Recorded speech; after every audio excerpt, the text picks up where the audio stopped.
Toastmasters in the kitchen provides a supportive and positive learning experience.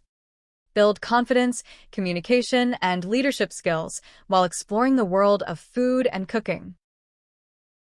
This presentation, I'm going to teach you how I was taught how to make rice without using a rice cooker. What you see in front of you by one of my cameras is my rice. And this is a finished product. I made a batch, and then my pot that I'm going to use, which I will show you how to do it. And a cup. When I was growing up, my mom would use a mug or, broken a little bowl or something to put rice in a big pot. But rice was always present in our house. I'm going to remove this top from my rice. And for this demonstration, I am going to put 2 of these cupfuls of rice into my bowl. Let me see if I can push this down a little bit. And one of the things that was necessary is to wash your rice. Most of the people that I talk with, they wash their rice a minimum of 3 times. So I'm going to pour some water into this rice pot.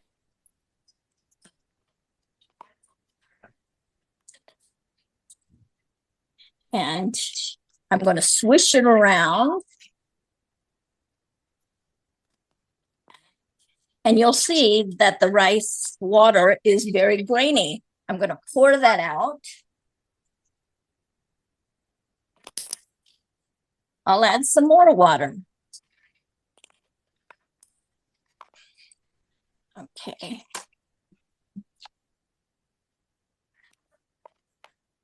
Swish it around again. And pour that out. Now, by this time, the 3rd time I add water, the rice should be fairly clear. Okay.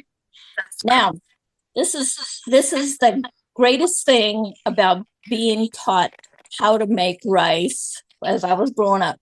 My brother says, your measuring is your finger. He says, put your finger into the rice, make sure it touches the bottom, and where the rice is when you could see the top, just see where it lands. So the rice is right over here. Then you add enough water, put your finger on top of the rice and add the water to that mark. Check to see. I'm going to stick it in here. Yep.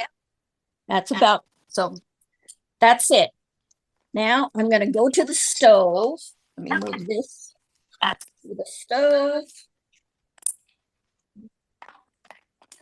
Make sure you have a lid on the stove. For the pot. And I have it set on medium. I'm going to put this lid on. I have it on medium.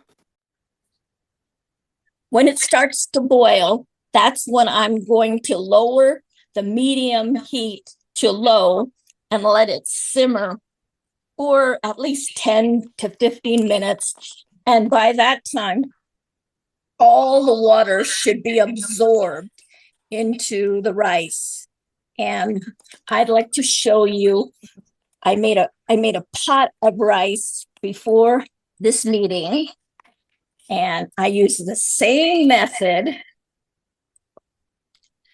Okay. So by the time I'm done, this is the rice that I'm going to make. Now, after this rice on the stove is cooked, I'm going to have a massive amount of rice, and I'm the only one in our household of 2. My boyfriend doesn't eat rice too often. So what am I going to do with all of this rice? Well, the great thing about having leftover rice, I could warm up the rice, cook a piece of Spam or eggs, mix it in with the rice, great breakfast. And in fact, that's a lot of what our family used to do with leftover rice. Another thing my dad taught us is he would add water to the rice the next day, drain the water, and then mix it with his hands, put it in a frying pan with a little bit of oil. And when it started to brown, he would add a little bit of soy sauce, any leftover vegetables, some sesame oil, the green onions, maybe if you have green onions or regular onions, and we'd have fried rice. And we could have that for a great breakfast, lunch, or dinner. So it was real simple to have rice handy. I remember even as a child, I would get a piece of bologna and wrap it up like a taco and put the rice between the bologna and eat it that way. I know it sounds strange, but I loved it.